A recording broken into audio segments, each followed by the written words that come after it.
Assalamualaikum warahmatullahi wabarakatuh. Kembali lagi dalam video tentang komunikasi. Untuk video ini kita akan membahas tentang tema mendengarkan. Sebenarnya kita setiap hari melakukan kegiatan ini kan, kegiatan mendengarkan. Kalau di bahasa Inggris itu ada listening dan ada hearing. Ada listen dan ada hear. Ya, ada yang hanya mendengar saja gitu, udah dengar gitu, tapi tidak fokus gitu. Ada yang mendengar benar-benar mendengarkan, menyimak. Nah, dalam komunikasi ada beberapa jenis istilah mendengarkan. Yang pertama, mendengarkan untuk kesenangan. Ya, ada senang aja mendengarkan musik, mendengarkan orang bicara, mendengarkan orang gitu, ya, dengan kesenangan. Yang kedua, karena dia ingin informasi. Dia bertanya, dia mendengarkan, ada informasi yang dia butuhkan, ada informasi yang dia perlukan. Dan yang ketiga, mendengar karena untuk membantu. Ya, beberapa psikolog misalnya yang membantu, ada orang curhat, ya dengarkan aja ya. Dengarkan. Ternyata mendengarkan itu akhirnya dia bisa memberikan suatu saran atau bantuan seperti itu. Nah, dan mendengarkan hendaknya itu mendengarkan dengan efektif ya. Tapi ada beberapa hal kenapa mendengar itu tidak efektif. Yang pertama, karena dia sibuk dengan dirinya sendiri. Ada orang lain bercerita, dia main HP, dia sibuk dengan dirinya sendiri.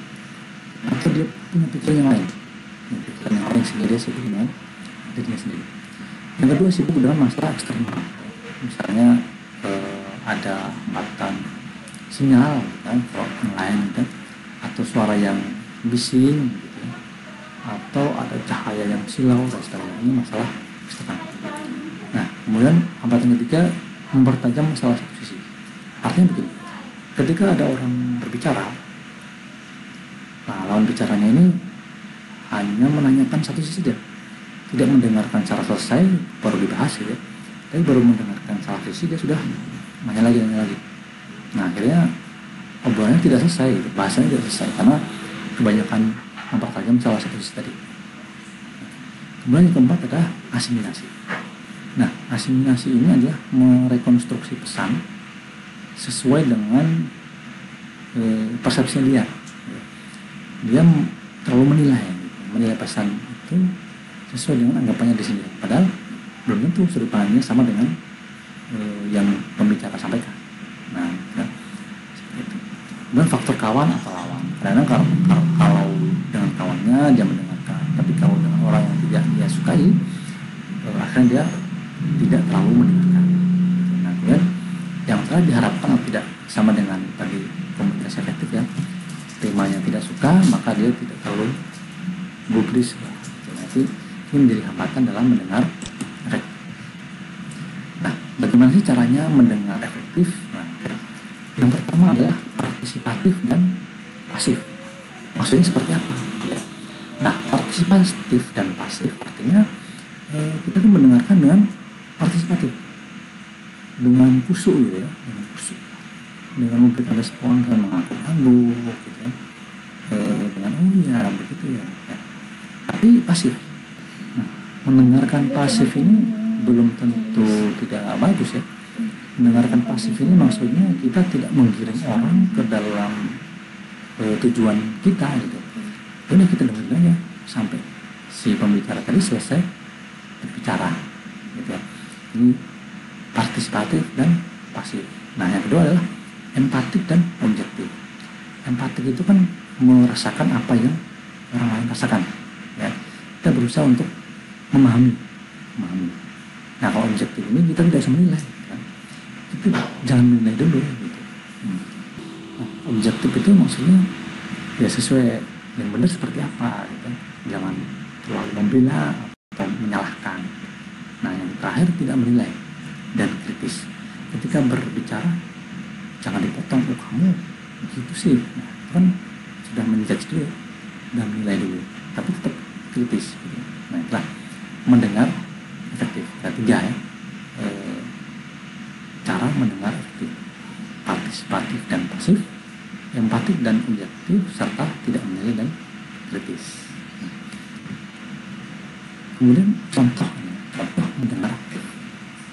Karena ada seorang mahasiswa ya, dia bilang, wah saya dapat nilai B nih, UAS, payah. Nah yang pertama teman satu bilang, itu kan bagus, saya dapat B-min loh, ya, ada B ya. Nah kan orang kedua, alah biarin aja lah, udah terjadi ini.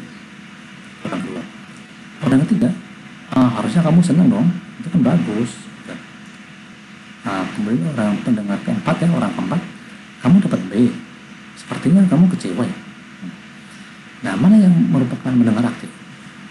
Nah, ternyata yang mendengar aktif adalah yang terakhir, yang nomor 4. Yang 1, 2, dan 3 itu kan dia menolak pendapat pembicara kan. Pembicara ini kan dia bilang, saya dapat nilai B untuk UAS bener-bener payah. Nah ini kan dia tidak senang kan? Ungkapan tidak senang.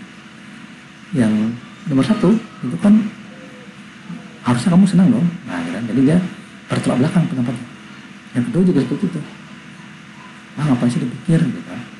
Yang ketiga juga menolak, harusnya kamu senang dong. Nah, padahal dia payah gitu, tidak suka, sedih ya. Sedangkan pendengar keempat dia hanya menggongi ya, melanjutkan aja, kayaknya kamu kecewa ya. Jadi mendengar yang aktif itu kita mengikuti apa pendapatnya dia. Seperti tadi tidak menilai dulu gitu kan, kita menggali dulu, sepertinya kamu kecewa. Nah akhirnya si pembicara tadi akan melanjutkan ceritanya. Kalau dia dengar dari 1, 2, dan 3 mungkin dia gitu. Nah kan? Dia tidak akan cerita lagi. Nah, jadi contoh mendengar aktif seperti itu ya, jadi tidak menjudge dulu, tidak objektif dulu ya. Kalau dia kecewa ya, oh kamu kecewa ya. Ketika dia sedih, oh kamu sedih. Ketika senang, oh sepertinya kamu senang. Seperti itu. Jadi ikutin aja dulu bagaimana pembicaraan. Nah, dan terakhir ya, kita ini mendengar aktif. Sebenarnya sudah saya sampaikan dari contoh tadi ya. Yang pertama itu mengulangi pemikiran pembicara ya, seperti contoh tadi kan. Oh, jadi kamu kecewa. Ulangi saja. Yang kedua menyatakan pengertian. Ya, aku tahu bagaimana rasanya. Ya, ada pengertian. Jangan langsung kamu ini bukan yang aktif. Akhirnya ajukan pertanyaan gitu ya. Jadi kamu kecewa. Jadi apa yang akan kamu lakukan? Nah, kita memancing dia untuk mengungkapkan diri lagi. Nah, seperti itu. Nah, itulah bahasan tentang mendengarkan. Terima kasih. Wassalamualaikum warahmatullahi wabarakatuh.